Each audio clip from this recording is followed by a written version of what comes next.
All right, we are live.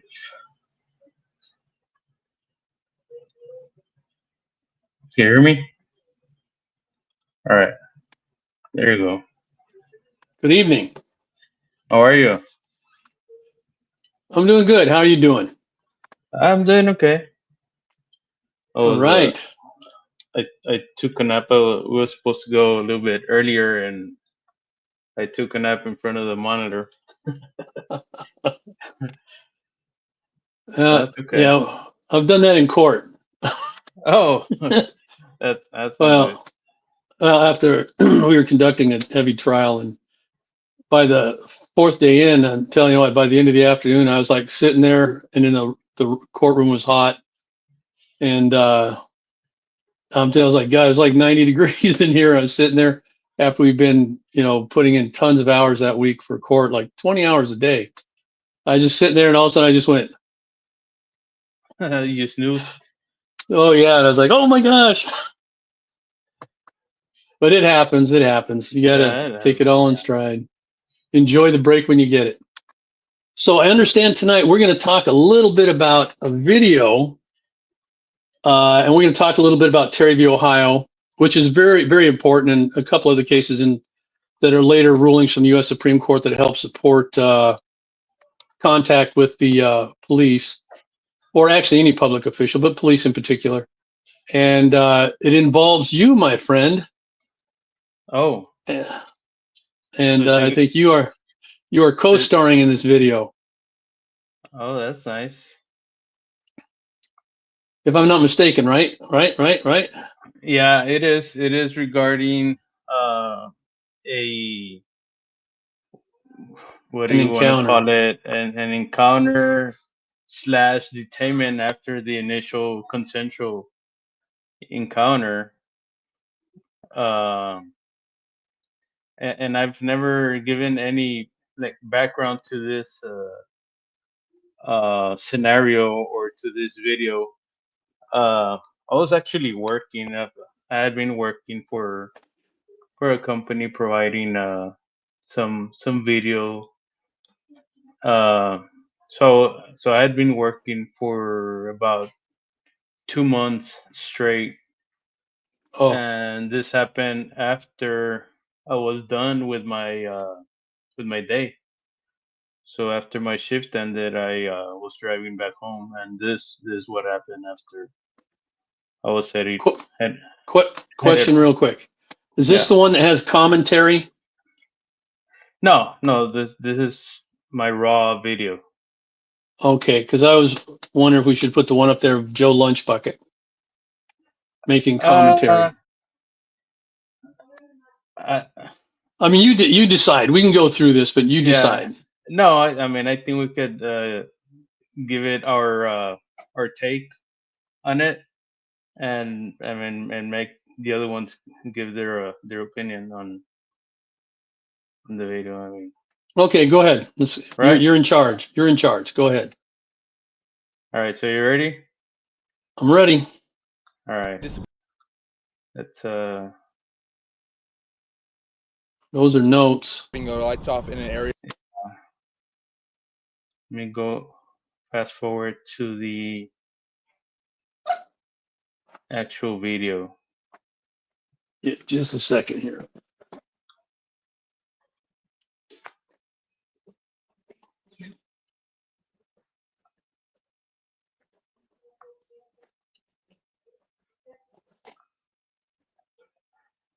Let me see the comments here. Okay, I see comments. So we have audio, and everybody has good video, good audio.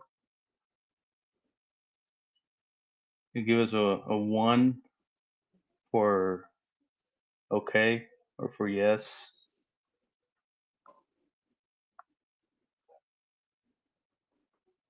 All right, we have thumbs up. Okay, thanks everyone for being here. We have 20 people watching. Tag, Hugo Lasses, Down, Downey Transparency, Jules OG. We have Jules. Jethro Miller, Steve Latner. What's up, man? Fruitcake Audit. Welcome. John Eagle, brother. VA Outlaw. Jason Swack. All right, everybody, welcome. All right, let's go. Let's start playing the video, and you let me know if you want for me to pause it or just go straight. Okay. Okay. All right, I'm gonna start the video.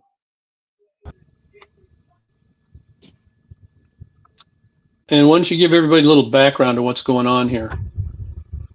So at this point, I was already done with my shift, and uh, I was sitting on not necessarily on the side of the road, but in an easement. Um, and I had camera set up, and I was already done picking up my equipment, my camera gear, my batteries, and all that. So I'm guessing they saw me putting everything up, and they actually just parked on the side of the road, and they flashed at me with a flashlight. Now So you were outside in city limits, outside city limits, this is and still Laredo. This is so still you actually inside. have. And who's contacting you here? This is Border Patrol. Border Patrol. This is Border Okay. Patrol, West Station, which is Okay. yeah. I mean, if whoever's from Laredo should know. All right, let me continue playing. Hey, what's funny, man? Yeah, yeah, everything's fine. We saw you stop there for a day. Yeah. I was stopped. Are you good? Are you looking Yeah, no, no, everything. Who? No,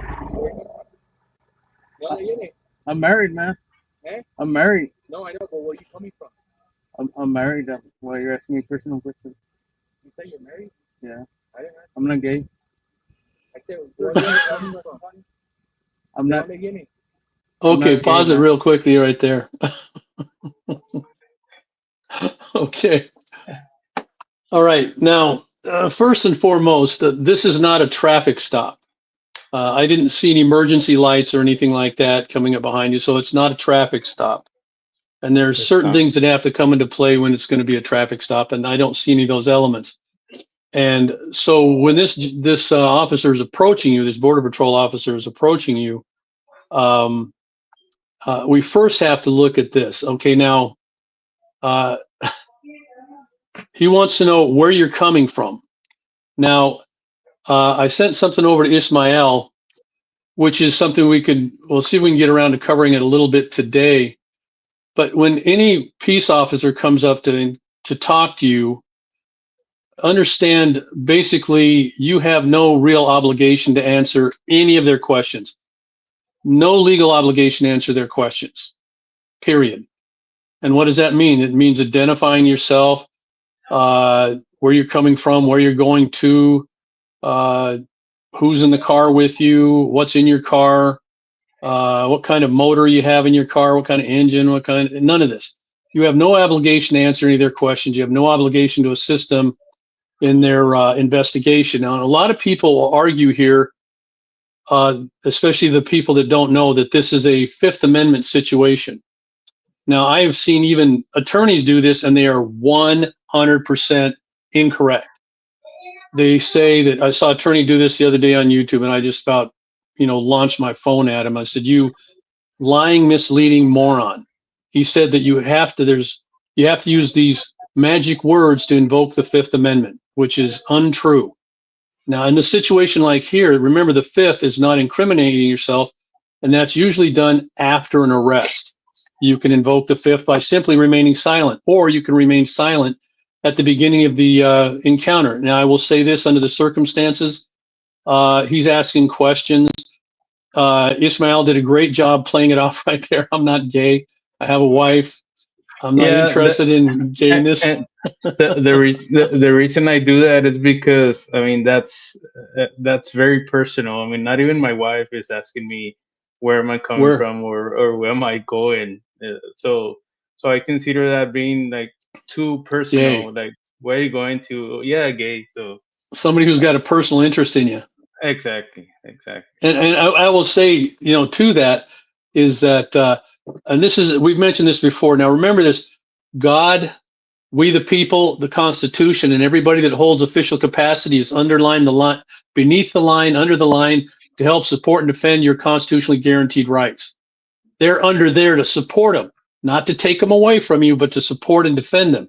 Now, when they come up and talk to you like this, you have no obligation to do much anything. I believe in being cordial to a point. Right. Depending upon the circumstances, you're cordial to a point. But the First Amendment gives you the protections to talk to someone or not talk to someone. You have no obligation to communicate with them. Okay? So when he's approaching him, go ahead. No. And I think, I mean, you're right. I mean, you can be cordial as long as they are cordial. If it's a consensual conversation, a consensual encounter.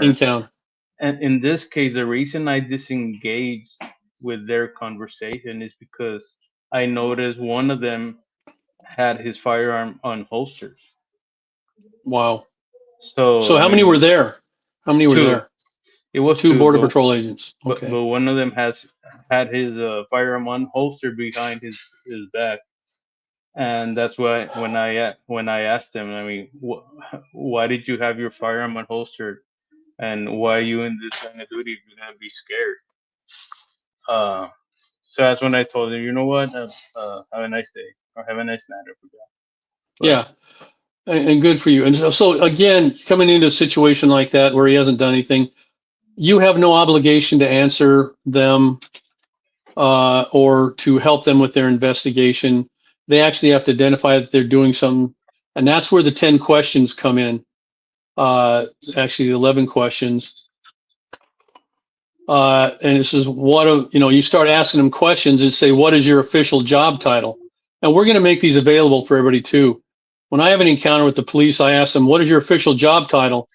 Very important number 2 question. Are you in your official capacity at this very moment?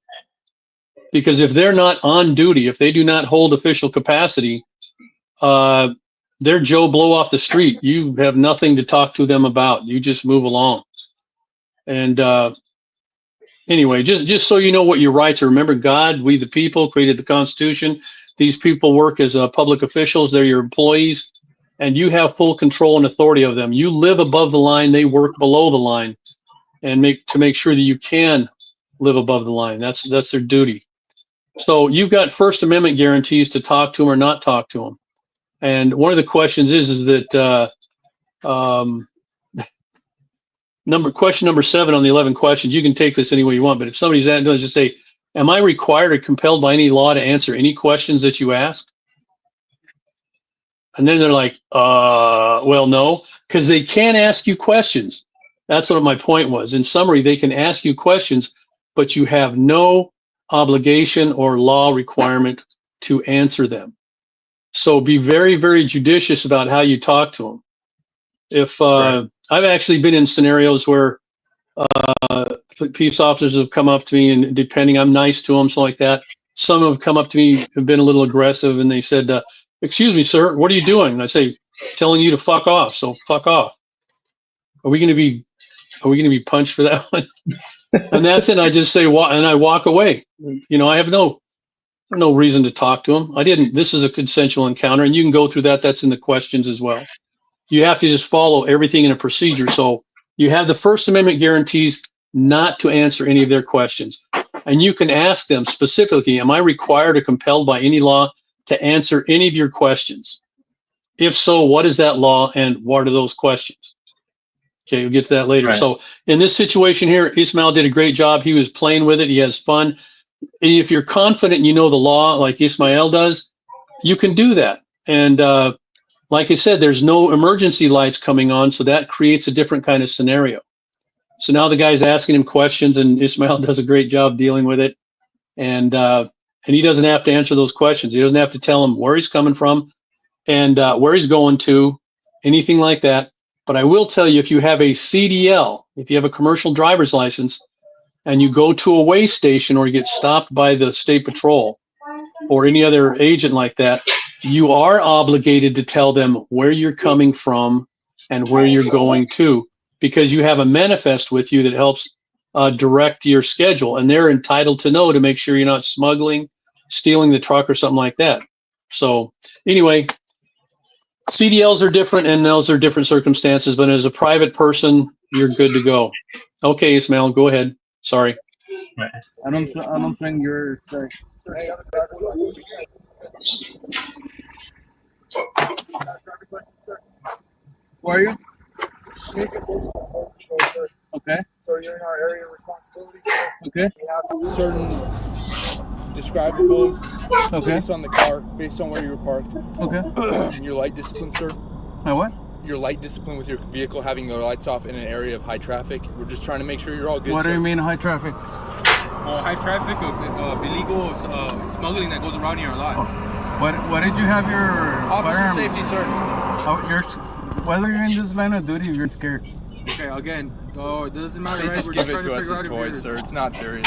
Hey, sir. All right, have a good one. What do you mean have a good one? Where are you going?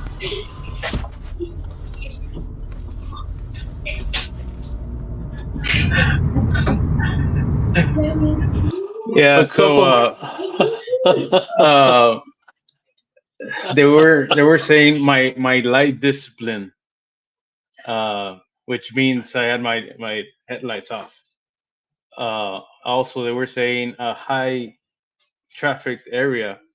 I was there working for over 2 months, and not a single time did I observe any sort of movement or any illegal activity going on through there. So I don't know where they coming from. This is an area of high trafficking or illegal activity or anything like that. It was not. We were just making up Yeah, stuff. well, which they do. Going back to a case from 1967 or 68, which I sent over to you, the U.S. Supreme Court said that when peace officers are conducting an investigation, they have the right to lie to the people as they interrogate them. They don't have to be honest. Right. And so don't expect them to be honest. They're not your friends. They're not their buddies. If they approach you, it's not because it's a casual encounter. They're looking for something. They're always looking for something. And they're looking to see if they can do something to get you into their system. So anyway, I don't want to go too much on that, but understand there's a whole goal here on the other side. And we'll talk about that more in a little bit, but there's a goal. They want to grab everybody they can. They're looking for any reason. He's got the flashlight right in Ismael's face. He's looking into his car. He's sniffing around to see if he smells anything like fresh tacos, or if he smells, a hamburger, or heaven forbid, donuts. I did that one time, man. I had a box of fresh donuts in the car coming home from the powerlifting championships, and I had the window open, and they were right there on the dash, and I caught me a cop. He saw my donuts. Anyway, that was a good case. But anyway, so remember that. So now, and you did kind of the right thing, because they had no reason to hold you there. Right. If they don't want you to leave, they have to tell you you are detained. Right. You have to, and Ismail, that you're pretty bold, and you know the law, and that's why I'm okay with that with you, because you know that. Other people would be scared, but you show them, number one, that you're confident in your position. They're the ones who were nervous. So, and then you take off. Now tell us what happens next. So I take off, and then another units ahead started following me. Not just following me; they were actually like on my bumper, tailgating. Oh wow! With their high beams on. Oh, good. That's nice and legal. It's actually not. I'm just teasing you. I know it's not legal. It's not. High beams have a specific use, and it's listed in the traffic code when you can use them, and for how long, and so on like that. But I said the cops doing that. Here's something interesting. I'm just going to throw this out there as an aside, just for conversation. If you guys want to have a little fun, go ahead and pull a court docket, and you can do one. You pull a court docket cases over the last 2 years in any court, and find out how many times a peace officer has been cited for a traffic violation. They drive like absolute crap maniacs, and yet they never, off duty or on duty, you never find them with citations. But anyway, just thought I'd throw that out there, because we've already done that research. We've done that in several different courts around the country, and had people we work with do that. You can't find it, but yet you see them breaking the law all the time. So anyway, they pull you over. They've got two guys, and you got somebody following you on your bumper now, a different car? Yeah, it's a different unit, a different person, a different agent. So they communicated over the radio. Okay, and this is just a couple miles down the road? Yeah, and that's the next encounter. You can see there the high beams on the inside of your car. Inside of the car, on the mirror. So he was doing that. I got annoyed, and I just pulled over. Good for you. Before them initiating an actual traffic stop. Stop. So that's why you see me here. I'm already pulled over right here. And after I pulled over, they turned on their emergency lights on. So that's what I'm gonna pay next year.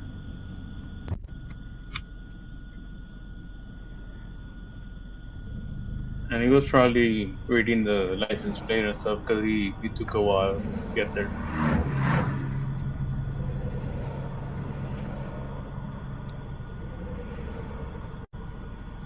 Traffic doesn't look too heavy. No, it was moderate. And what time is this? This is after 12 a.m. Oh wow! This side, it doesn't work. Doesn't work. This side. That doesn't work.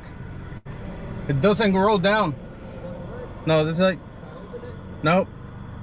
This side. This side, right here. He said, "Can I open the door?" It doesn't work. Come this side. Let me move.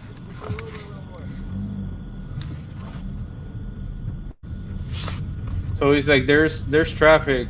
So I'm like, "Do you want me to move a little bit further?" And so I moved a little bit to the shoulder.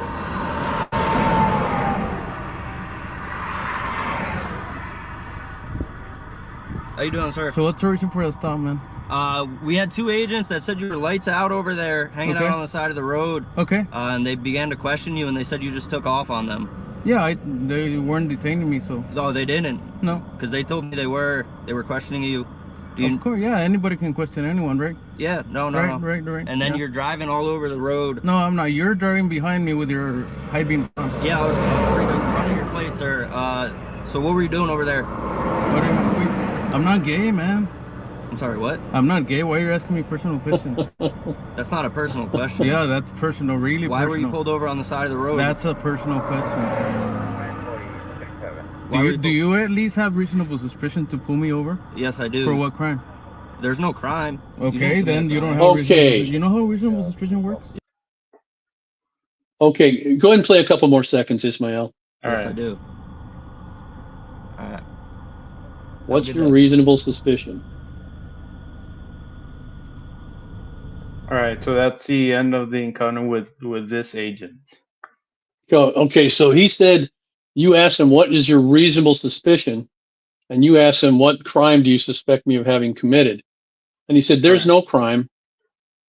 Okay, and then he's like, oh, I think hearing him say that to himself helped wake him up.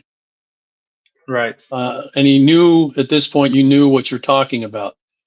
Now, that's why, until you learn, you should actually keep some of these documents and study them, little study sheets, practice, read them aloud. It makes a big difference.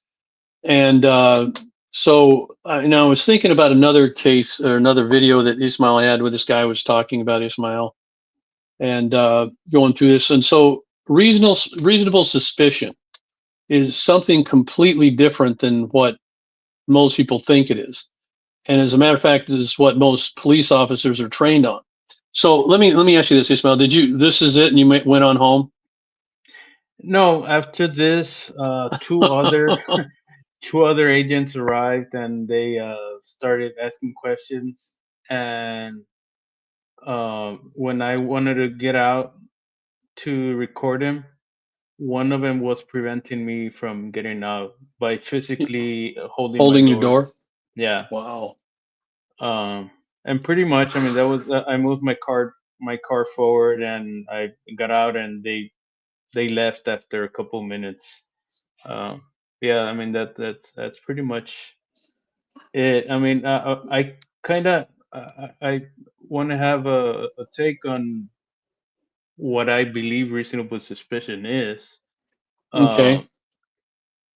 I mean, I understand that not necessarily everything that they observe has to be a crime, but all the facts they collect or they have, they still have to suspect of me committing a specific not a specific crime, but some sort of illegal activity.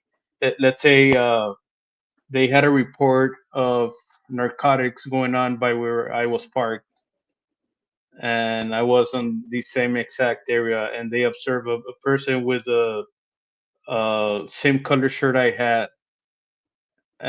same same model car I had. So I mean that could probably be reasonable suspicion. And am I right or wrong? I mean, I'm just giving my take on what I believe reasonable suspicion is. No, you're pretty close on that. I mean, that's what reasonable suspicion is basically, where a person of reasonable understanding would look at facts as they are unveiling before him and could conclude that crime is afoot. Now, there's four parts to reasonable suspicion because this involves a Terry stop. Okay, the first thing is this most important thing is that some kind of crime or suspicion of crime is afoot. Now, you're going to see a lot of videos that go on YouTube and other places, and people talk about this, and they're not always accurate in how they describe this. They say, cops come up to you and say, you look suspicious, or your car being parked here is suspicious. And cops think that's sufficient factual evidence and information to demonstrate that they have authority to request your identification. Absolutely false. They, number one, have to believe not that you look suspicious or you're in a suspicious circumstance, but that suspicion specifically ties to crime that they can use, that they can articulate facts which demonstrate it could happen. Now I'm going to go all the way back to Terry versus Ohio. The story of Terry versus Ohio, when they start dealing with reasonable suspicion, was John Terry and Richard Chilton were in front of the United Airlines office in downtown Cleveland, Ohio, on the corner of Euclid and Huron, the two streets there, main streets there. And these two guys were standing there for a while. And this guy, McFadden, who was a police detective for over 30 years, I actually read the police report on this. And I'm telling you what, it was pretty sad, because based on that police report, they had no grounds to even approach these guys. But, you know, whatever. The Supreme Court ruling came at something a little different than what we expected. And we aren't going to go into that. But they looked at the circumstances, says, well, okay, here's two black men. They're standing in front of this United Airlines office, and they're looking through these big glass windows in the front, and they made 3 different stops, each of them. They walked over to it, looked in the windows, and it was about 2:30 in the afternoon on a Thursday, Halloween, and they walked back. This is 1963. And then they walked back to the corner. Then the other one went up there and looked through the windows and so on. Now you're talking big plate glass windows. If you have to remember how the old storefronts used to look, you have to put this in context. Now, to give a little more information there, you've got a person who's a plainclothes police officer that's standing a distance away, probably, according to what I saw in the Supreme Court ruling and the facts case, about 300 to 400 feet away. So about 100 to 130 yards away. So he's sitting there watching this scenario down the street. Now, at this time, everybody say, what's the big deal with United Airlines? Well, at this time, people would buy their tickets in the United Airlines office. They'd pay cash and sometimes check. So they actually had, going back in the day, people purchased their tickets by going right down to the office and buying it. So it would be reasonable to think that somebody could be casing the joint to determine whether or not they could make a robbery. John Terry, on his history, and I don't have the exact numbers, but he'd been arrested and put in jail, in prison, several times for armed robbery. I really think that this detective knew who they were. So he went ahead and did that, and they watched him. And after they did this 2 to 3 times, he waited and watched, and a white gentleman came up, Mr. Katz, came up and talked to him, and then he left and went down the street, down, I believe it was Euclid.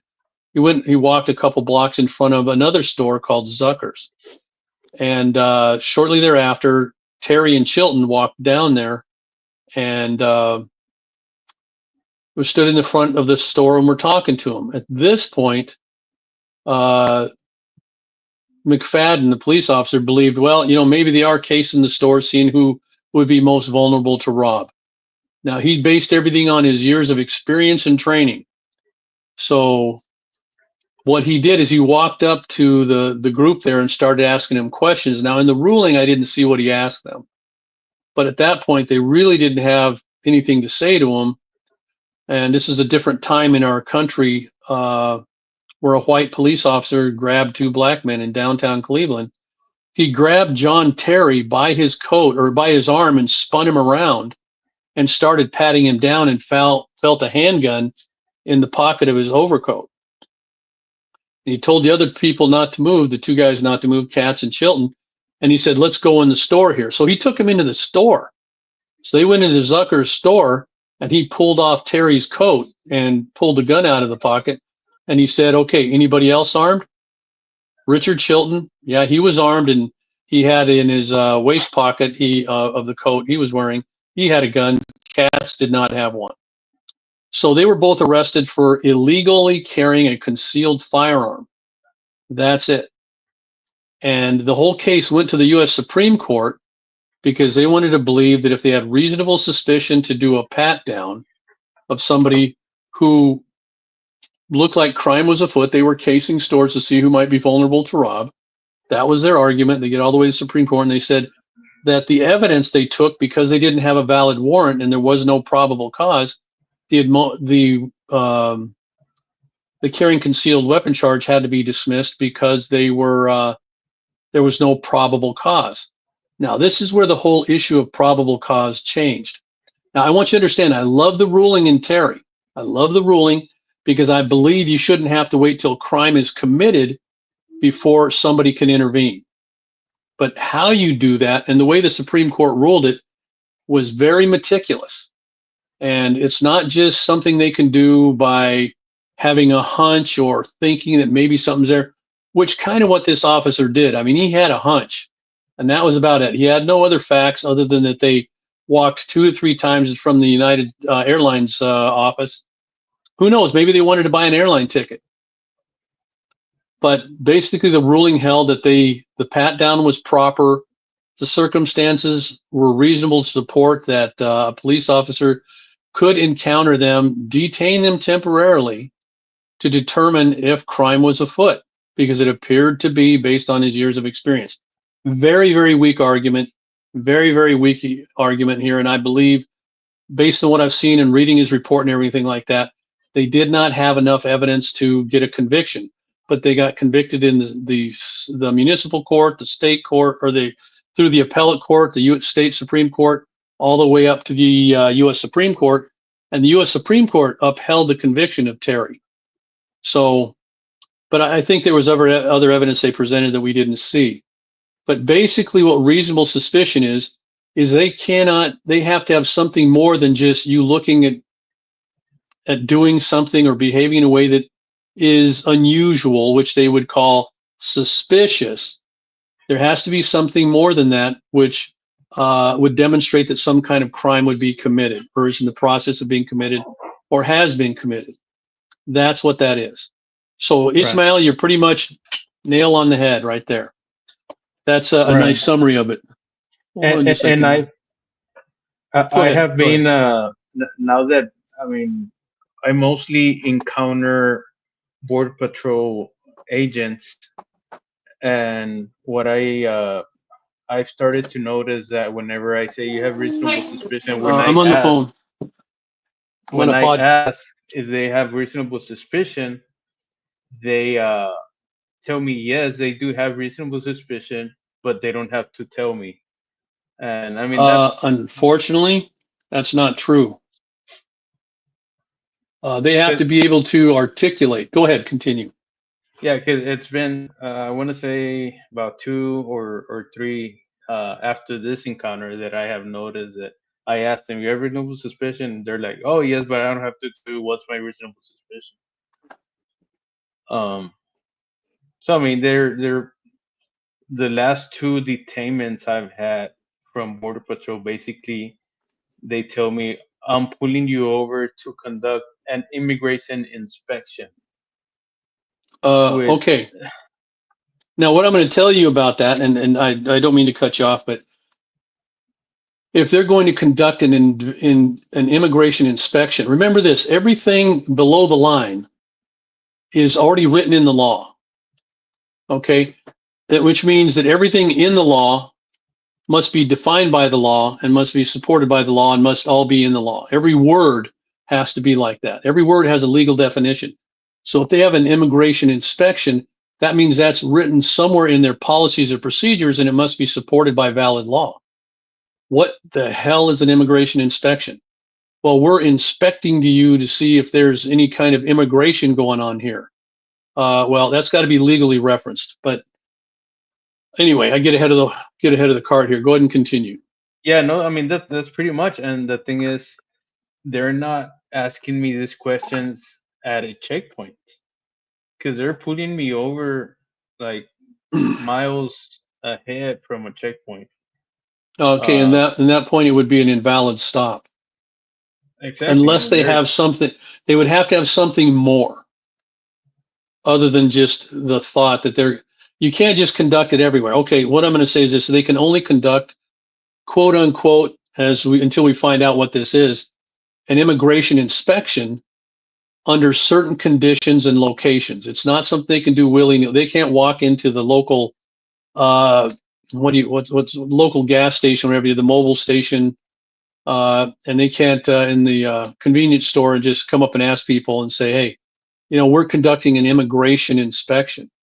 Right. There's all kinds of conditions that control when it is valid and when it's an infringement upon your rights.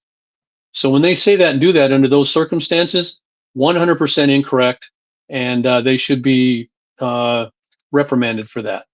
But continue. Right, and the last person that did that, he's like, oh, that's what we do all the time. Like we conduct immigration inspections. We pull over people for immigration inspections. Oh, so you're admitting to an existing policy or practice or custom? Yeah, Okay, that's we habitually violate people's Fourth Amendment rights without a reasonable articulable suspicion. Okay, exactly. that's grounds for a lawsuit. Yeah, yeah, that's why I asked them they have reasonable suspicion, or they believe I've committed some sort of immigration a violation, or I asked them, you believe I'm not a U.S. citizen? They're like, oh no, we just want to check your trunk. Okay, so you believe I have somebody in the trunk? You believe I have bodies in the trunk? They're like, oh no, we don't. We just want to make sure. Okay, and that's Well, where. say I want to make sure the moon's not made out of cheese, but that ain't happening. Yeah. So, but go ahead. No, I mean that's pretty much, and like you said, they do have a practice, bad Of, policy and of practice. violating people's rights. Yeah. Well, like I said, look up. This is something we can do afterwards. Is we can look up what immigration inspection is, and it's going to give you. Remember this: they cannot just make shit up and expect everybody to comply with it. It has to be compliant with the law first, and that law leads all the way up to the Constitution. And if it doesn't, then it's void on its face, as we like to say, and it's without force and effective law. This is when they can conduct an immigration inspection under these circumstances, places, and times.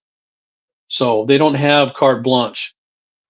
And one of the things these people do when they make a stop, I was going to talk about. Here's a good piece of case law. This is in Terry versus Ohio, but in Henry versus United States from 1959, and there's current case law that helps refers back to this. It says simple good faith, and this is a good one because we dealt with this in a criminal case up in Arizona. Simple good faith on the part of the officer is not enough to stop and detain somebody. If subjective good faith alone were the test, the protections of the Fourth Amendment would evaporate and the people would be secure in their persons, houses, papers, and effects only at the discretion of the police. Beck versus Ohio. And that's why good faith is not enough. That's why they have to have, in justifying this particular intrusion of the Fourth Amendment, the police officer must be able to point to specific and articulable facts, which taken together with rational inferences from those facts, reasonably warrant that type of intrusion to detain you. And it's not just a hunch, because, in consideration of this, you got to realize what this does to people. For a police officer, peace officer to stop somebody and then pat them down or detain them while they sit there helpless with their hands raised or whatever against a car isn't just a petty indignity. It is a serious intrusion upon the sanctity of the person, which may inflict great indignity and arouse strong resentment, and it is not to be undertaken lightly. Which means when they do this, they have to realize that it's a bigger picture that they need to consider and how it's going to affect the person they're stalking in your case, or stopping. So it's more than that. It's a big deal. And then we'll go on to from there, Royer versus Florida, which is a U.S. Supreme Court ruling. It talks about improperly conducting a stop and doing it just to harass, annoy, or embarrass somebody. It's a big deal when you handcuff somebody or stop them. It's a big deal. So when they're doing this, they have to be not just acting in good faith, they have to have articulable facts, which taken together with rational inferences from those facts warrant that type of an intrusion, and they had nothing. There was nothing they could say that would demonstrate they had reasonable facts to demonstrate you had somebody in your car and trunk, contraband, or anything else. This is Right. called a fishing expedition, and it's clearly a rights violation and it's harassment. Right, and that's the reason why I make them articulate or answer uh, every Several time questions.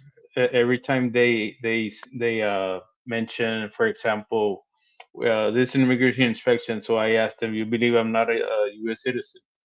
And they're like, "Oh, we just want to see your trunk to see if you don't have anyone. So you believe I have somebody in the trunk?"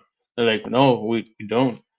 And they're like, "Well, we just want to make sure you don't have any warrants, so we're gonna call DPS." I'm like, "So you believe I have warrants? You believe I'm wanted?" They're like, "No." So okay, so they have zero facts to detain me If they have for zero facts, then they miss the boat. You have to have facts first, right. and absent those facts, they can't do anything.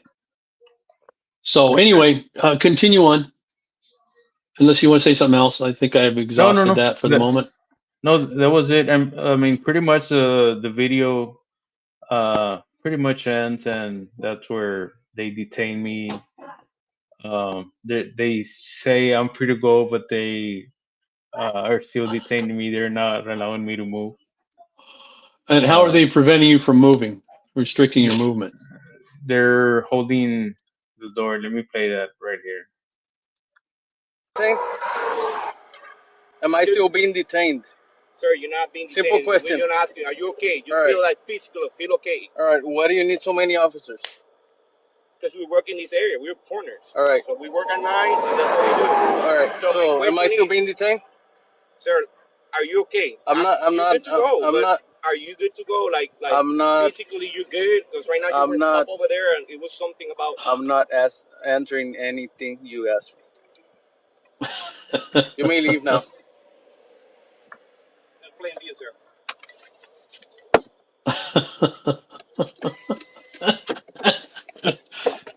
Ah, All right. Don't step out of the vehicle. You Do can. not step out of the vehicle. Am I detained or Do not no? step out of Am the I vehicle. detained? You can leave. Am I detained? No, you can Well, leave. leave. Do not step out of the vehicle. Sir, for your Leave. safety, I'm Stop touching my do car. not- Stop Not touching my step car. out of the vehicle. Stop touching my car. Nobody's touching your vehicle. Get in your vehicle and leave.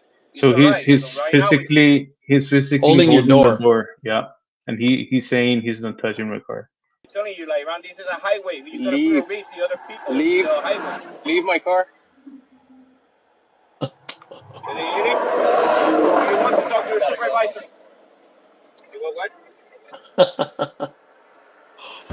And then you want to talk to your supervisor? You want what? Sir, Am I still being detained?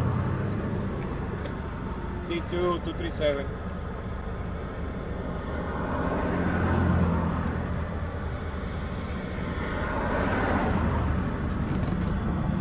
Do not step out of the vehicle. Step back in the vehicle. Am I? Get back in the vehicle. You are not detained. Get. You can leave. Move away from me. Move away from me. Get back in the vehicle. Am I? Get back in the vehicle. You are not detained. Get. You can leave. Move away from me. Move away from me. Move Do not away. step out of the vehicle. Move Sir, I away see from the me. gun. Move Do not away. step out of the vehicle. Move Sir, away I see from the me. gun over there. You have a gun over there. I'm not That's- detained. I'm not Sir, detained. for your safety and my safety, do I'm not safe. reach. Do I'm not completely safe. I'm yeah, completely okay, but safe. do not reach for the gun. You need to leave right now. Yeah, but you don't reach for You the need gun. to. So that was. I mean, that was uncalled for. He has a visual of both of my hands. yeah, he's at this point he's harassing you. Yeah, I mean, he just wanna. I mean, make it something that it's not. I mean, I'm not Mhm. detained, so there's no reason for me to obey anything they're saying or yeah, basically just to obey anything they're saying, and they're physically preventing me from getting out of my car. If I'm free to go, I'm free to stay. Yeah, So yeah, and I just wanted to step out to document the amount of force that was showed there. There was a ridiculous amount of units. where's Uh, your weapon at? that was in the floorboard In the front, the back, in the front. Yeah, on the right side, passenger side? on the. Yeah, passenger side. Okay. Well, there's no reason he couldn't have stepped back and you get out of the car. Right. But, you know, again, you're dealing with people that, okay, this is something that's really important. And I think this is important for people to recognize, because what you're doing is you're entering into the arena of what we call the pissing match, is where the cops, after you've already shut them down, these Border Patrol agents, they have to do something to demonstrate and exert some authority. They have to do something. They're like crack addicts. They have to do something. And I'm going to tell you, this is nothing new, because in Terry, and we're going to talk to Terry a little bit more tonight, it's the President's Commission on Law Enforcement and Administration of Justice Task Force. This is going back to 1967.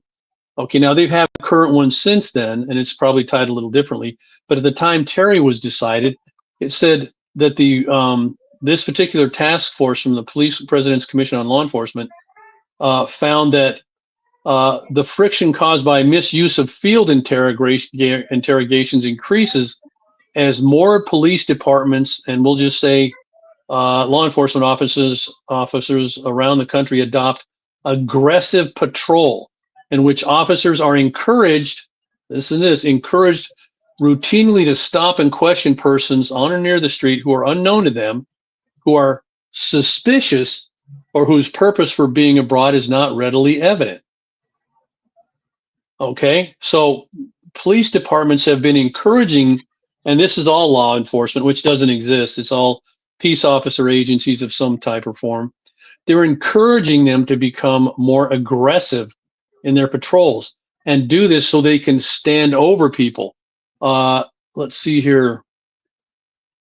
See, what they want to do is maintain the power image of the peace officer in an aim to accomplish something of their authority by humiliating anyone who attempts to undermine their control. That's all it is. They're trying to maintain a power image, and they do this by adopting an aggressive patrol and pushing you down and trying to argue with you, becoming more aggressive, escalating. And this lies the problem. And in the paperwork that I provided to you, Ismail, I didn't number these pages, but on page 1, it's right there. They actually target people with a specific attitude.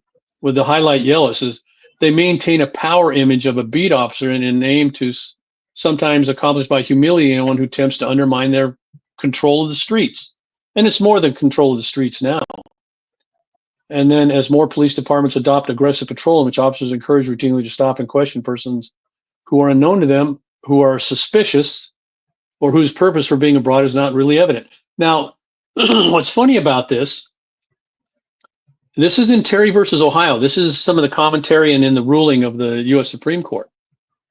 They're actually identifying problems in the police departments 60 years ago. And it's the same today. It hasn't changed. Because the peace officers want to believe that they have complete authority to do what we call whatever the hell they want. And they don't. And one thing I'm so proud of Ismail about is that he knows how to talk to them. He knows the limits of their jurisdiction. And jurisdiction also means their limited authority, which we grant to them. Remember, God, we the people, the Constitution, through there we grant them limited authority when they're in office. And we grant them limited delegated authority to perform certain functions to aid in protecting our liberties and our freedoms and our rights. That's why we have a government, to ensure those things are protected. These people mostly mindless drones, and they don't study anything, and they don't look at something from the position of the sovereign citizen. Now, I say that only because that's addressed in the case law that says the citizens are sovereign and their sovereignty would be taken away, which means their power to be over their own government. And that's kind of funny because I was accused of being a sovereign citizen one time, and I said, actually not one time, many times, I said, by the way, what is that? Can you tell me what that is? And the peace officers couldn't tell anything to me about what it is. They said, well, it's somebody that doesn't believe in we should have government. I said, that's an anarchist, and anybody that believes that is a moron. I said, because there was, thousands of years of history that preceded our generations before we developed the Constitution. So anybody who believes that is a moron. I believe we need government, but the government should be sticking to what we allow them to do and what their purpose is. This is not their purpose.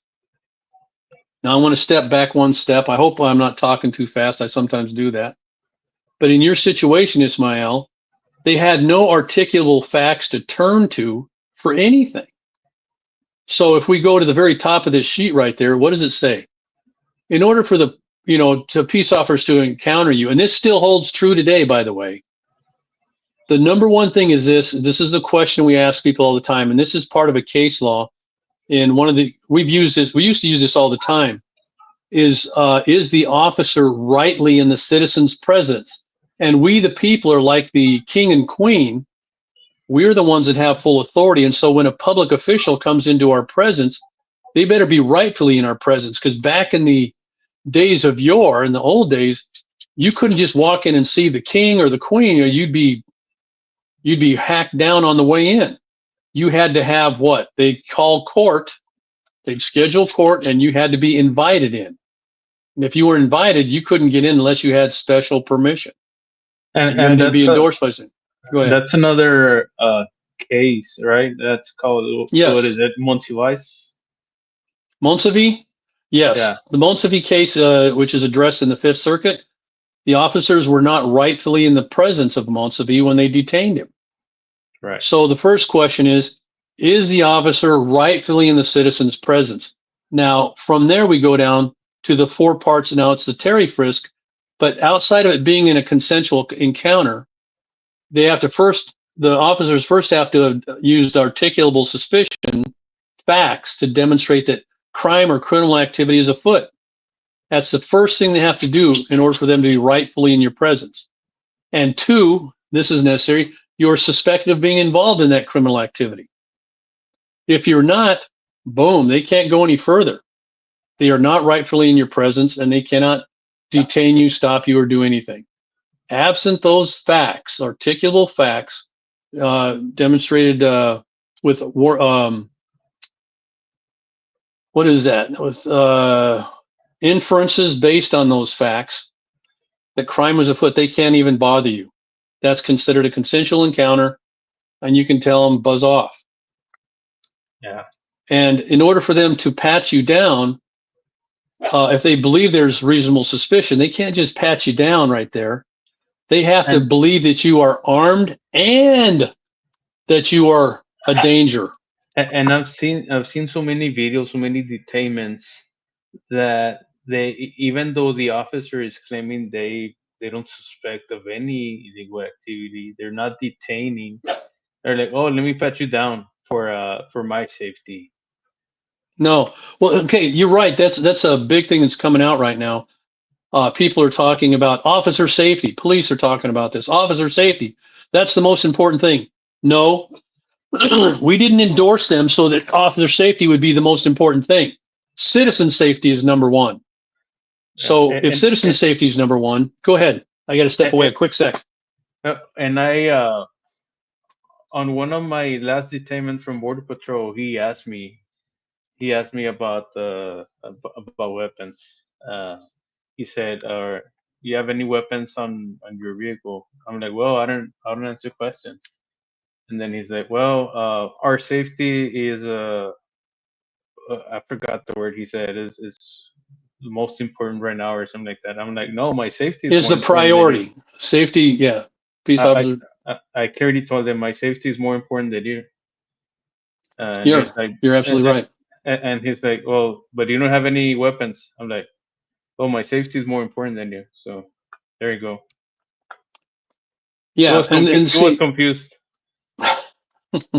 Because they don't understand that it's God, we the people, who created the Constitution, and they're public servants, and they're supposed to support and defend that Constitution and our guarantees. They don't understand it because they're not trained that way. These public servants are improperly trained, and they think when they get a job in the government, whether it's a peace officer or something else, that they've got all this power. No, we grant them limited delegated authority based on what our full authority is. We have the right to citizens arrest. We have the right to do all kinds of things. But we grant authority through these different job titles through the Constitution, which means they all have to be constitutionally compliant, to do things to help support us. And they forget that. But anyway, but that's some background on the Terry case and the background on your rights, the difference between the First Amendment and the Fifth Amendment regarding speaking, and what your protections are. And you have to realize there's a long history here. There's a background of people that don't want you to be free. They don't want you to have the liberties to be able to move about freely. They want to believe, and they recognize this and put it in Terry, and I imagine they put it in earlier, that they wanted to make sure that our government wasn't in the process of overthrowing its citizenry. Right. Because when that happens, the people, while it's in process, that's called fascism. And that's what we have. We've got a lot of judges that are fascists. All these people, there's a whole network of these people, by the way, government workers, private workers, judges, police, all the way up to elected officials. They're all part of a network. There's a bunch of them out there that try to subvert the Constitution. And anyway, that's why we have to stand up. Yeah, what I don't understand is that I've seen many people that don't agree or hate the Terry case. But I think it is. I love Terry. It is pretty important nowadays to have Terry, because they rarely detain you on a valid Terry stop. No, and Terry is, and in Terry versus Ohio, it is very clear and specific what the limitations are. And as a matter of fact, in here, in Terry versus Ohio, the Supreme Court actually talks about how narrow this is. It is very narrow in which they can do anything like this to somebody. But now what the peace officers have done and their agents, they've tried to expand this, like in your situation, where an external pat down included, and this is where, these, and there's some absolute shithead judges in the Fifth Circuit. And I can name some of you if you want.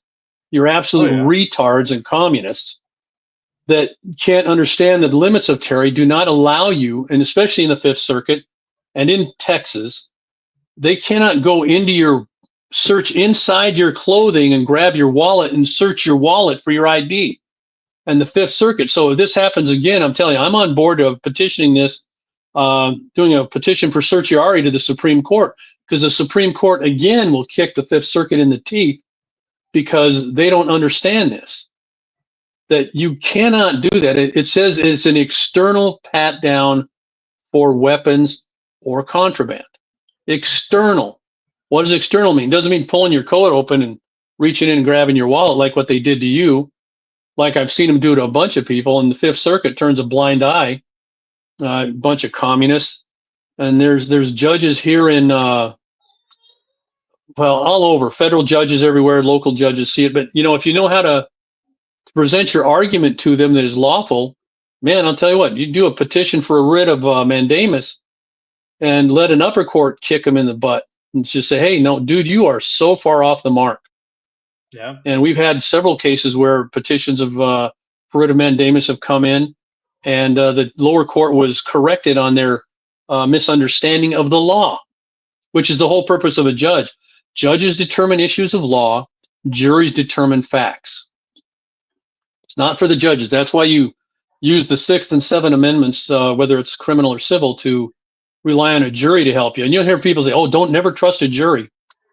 I was like, man, never trust a judge. I think in federal courts, I've been around probably 90 to 105 different federal judges, and I've found 9 good judges. 9. That's almost German, like no, but the number 9. The rest of them, man, are marginal at best, and a lot of them, man, they swing way to the left, communism and fascism, man. I'll tell you what.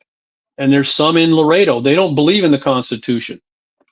Yeah, I'd like to sit down and interview some of these judges and ask them what they believe about the Constitution. Could be like George Bush. George Bush said, it's just a piece of paper. Is it? But you know, that's why, and Ismail, we talked about something the other day, which I'll let you share with everybody, the handful of people that are here, about why people should learn how to file federal civil rights lawsuits under Title 42, Section 1983. You should actually be taught that in a public school and know how to do it by the time you're 17.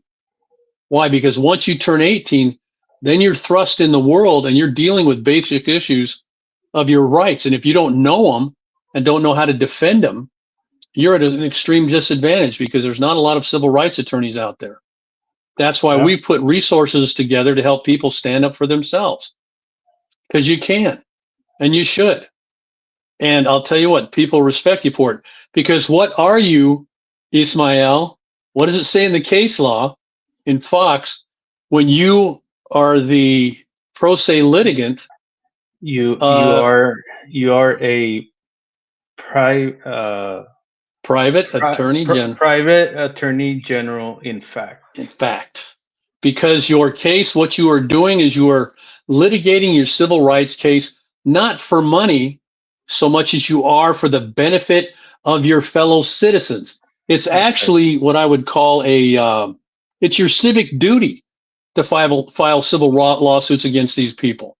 When our government has run amok, when these individuals, and remember this, there's no such thing as a police officer, or there's no such thing as the city clerk's office, any crap like that. It's always somebody. It's a person that screws things up. It's a person. And I want their name, I want their job title, I want their personnel file, and let's see if they need to be reprimanded. Yeah. So remember this, is that you are actually, this is according to the Fox case law, the Supreme Court ruling that says that the individual who litigates his civil rights case is the private attorney general in fact, because they are litigating this matter, their civil rights case on behalf of the citizenry. And that's who and what we are. And that's what we do. And it's our civic duty. So anyway, I think we've kind of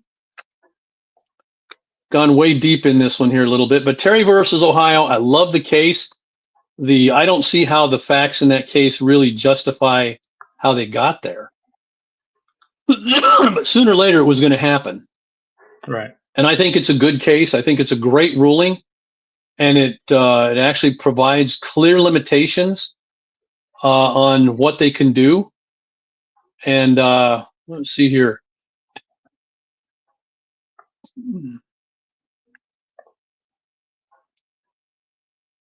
I was going to look at, just go over just one portion of this is a motion to dismiss I did, my son and I, a few years ago in a case, which we won. We won the dismissal in a criminal case. And this is where a peace officer, what a dumb cow of a woman. She arrested this young lady, and she never stated that the woman had committed any crime, was about to commit any crime. They had no reasonable suspicion. No, Terry. This woman happened to be observing a traffic stop. And she said, "You're absolutely incorrect to, talking to the peace officer who was 30 feet away." And this lady peace officer came over and said, "You're under arrest." And what was the probable cause? Remember this, you need probable cause to arrest somebody. You see anything there? She was actually video recording this traffic stop, and the cop and said, "You're wrong. There's no probable cause here. You didn't do anything wrong." And this cop came over and said, "Okay, you're under arrest for interference, for obstructing." Sure. And anyway, we put this together, and then we referred to one of the cases in the motion to dismiss under argument of Brown versus Texas, which is a U.S. Supreme Court ruling from 1979.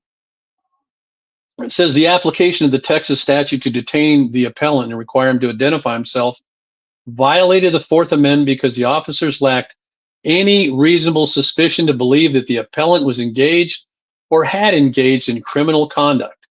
Now, this is it went from the federal court here in Texas all the way up to the U.S. Supreme Court.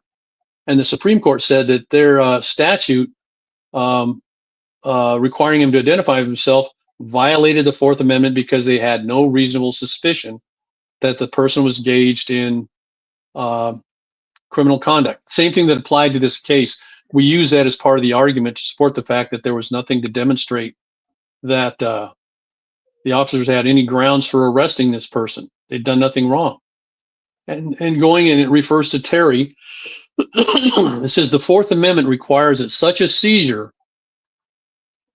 in this way be based on specific objective facts indicating that society's legitimate interests require such action, a detainment or arrest, or that the seizure be carried out pursuant to a plan embodying explicit neutral limitations on the conduct of the officers. That means they have to be neutral. They can't have, what do we call that, contempt of cop? Clearly they don't have that. Right. You know, so they get pissed off all the time, and that goes back to what we said before, that what they're doing is that they're continuing to try to maintain that power image of a peace officer. And they do this by what? Humiliating people, harassing them, or making bad stops. And by the way, we looked at the case law for de minimis, which was referenced by those conehead attorneys in your Elizondo case. De minimis doesn't mean what they say it means. It actually is a specific different appellate court ruling case citation. It's de minimis if it's unrelated to the actual violation of the rights. If it doesn't violate your rights, it's not considered de minimis. All right, and they use that mostly for on traffic stuff, right? I forgot what case was that where they use the de minimis. It's a de minimis intrusion of the Fourth Amendment. Yeah. So long as the scope of the stop is protected, and it's not, it doesn't go beyond that, and so on. So long as the limitations are imposed. See, the officer is not supposed to come up and get crazy on you. They're supposed to come up and say, hey, this is what I observed. I need to see your license, registration, and proof of insurance. And you don't have to give it to them. We talked about that before. You just present that to them, and that's sufficient. They present it, they go check it, and mostly because they're trying to see if you have warrants. But then once they've done that, then they have to issue a citation and release you. Now in Texas, they can no longer issue a warning. They either give you a citation or they release you. And if they just release you, man, I want name, badge number. I want everything, because I want to know why I was put through a stop when I was not believed to have committed a crime. So anyway, so there's your 4 things on Terry, and there's the 4 things or 2 things you need to have to determine whether or not an officer is rightfully in your presence. And that's involving the frisk. But also remember this, is if they even believe you're a witness to a crime, you have no obligation to answer them until you speak to an attorney. Right. They can ask for your ID, and if you tell them I didn't see anything, I don't know anything, I can't testify anything. Well, you were standing right there. Yeah, but I wasn't paying attention. I couldn't tell you. Right, and so you can actually. At least you're in Texas. Even if you're a witness, you're not obligated to identify yourself. You right. It's under 32. 38.02. 38.02. Yeah. Yeah. You just can't, if you're you can't give them false information, but you don't, unless you're under arrest in Texas, you have no obligation to give them anything. Right. Nothing. And I would stick with that. And remember this, everybody, they are your public servants. They work for you. That's why the term ant is in their servant name. They are a public servant. They're under your feet. Yeah. And they have an obligation and duty to do certain things that are broader than what they say. So anyway, I hope we had fun here tonight. This is our third worst, best podcast. We're going to get better at these things. And Ismael, man, we're doing good. And I really appreciate you so much. I mean, you're a great example. You've done many great things out there. I love your videos, and I'm sitting in and looking over your cases now, which you and I are talking about.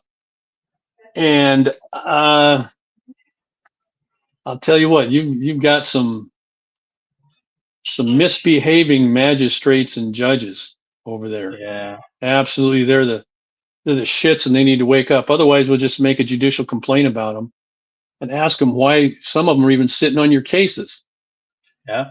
if they hate you that much. Yeah. They can't be neutral because you're hopefully have a neutral third party arbiter. All right. Okay. God bless you. I love you a bunch, brother. I appreciate you. All right. Same to you, Fred. We'll all right. chat next week. God willing. We'll talk on another subject. Be our fourth worst best podcast. Yeah. Yeah. Well, I think we're doing good. I think we're doing good. I think so. I mean, people were here enjoying and commenting, and I mean, people don't agree. Some people don't agree with Terry versus Ohio. Some do. I mean, If they don't, I mean, just find out why it is they don't agree, because that's going to be the debate when your butt is in court. Why do you disagree? exactly. Because Terry, the thing, will save your ass. And the thing is, if we didn't have Terry, somebody's gonna have to establish case law. So I mean, we already have very good case law, which is Terry, Ohio. So Yeah, because they established boundaries. Now again, and for the people that say I don't like Terry, it's like this. It's I don't like cooked broccoli, and I don't like it just because it looks bad. I don't like it because it doesn't taste good. My taste buds disagree, and so I have something I can argue with. I said, yeah, you may like it. I like fresh broccoli. Cooked broccoli, I have a problem with. If you don't like Terry or things like that, I can understand that. There's a lot of things I can disagree with, but that's the whole point of legal theory and legal argument. You have to put it to the test, and you'll find sometimes this will change your mind. When you actually do an evaluation. I'm going to tell you, and I agree that, if I see something going awry, something doesn't look right, I'm going to sit there and observe. And based on my experience and training, if it looks like it needs to be addressed further, then I'm actually going to go ahead and participate on what level I can as a citizen, which includes up to approaching these people and telling them to, hey, what are you doing? I've done that numerous times. And people leave the area, and then I call and report it. Yeah. Give them descriptions and so on like that. But, you got to have something out there, and I think Terry does probably the next best job. Like I said, the Terry case, when you look at the facts and everything like that, man, that's a little rough. And it wasn't a pat down when McFadden turned Terry around. He grabbed him and spun him around, and actually, he didn't just pat his jacket. He grabbed him, patted him down. That was a little more than just a casual detainment. Yeah. And he was in plain clothes. And I don't remember in the police report if he identified. Yeah, I think he identified himself as a peace officer. But, nonetheless, is how far do you want to wait? The whole goal of this, and I see why the Supreme Court supported it, is that you got to have something to deter crime if it looks like it could happen or just did happen. You want to be proactive if you can. But again, there are great restraints there. And you look at Terry, crime or criminal activity has to be afoot. And we went through that. There's got to be articulable facts that support that. And that number two, they have to believe because of those facts that you're involved.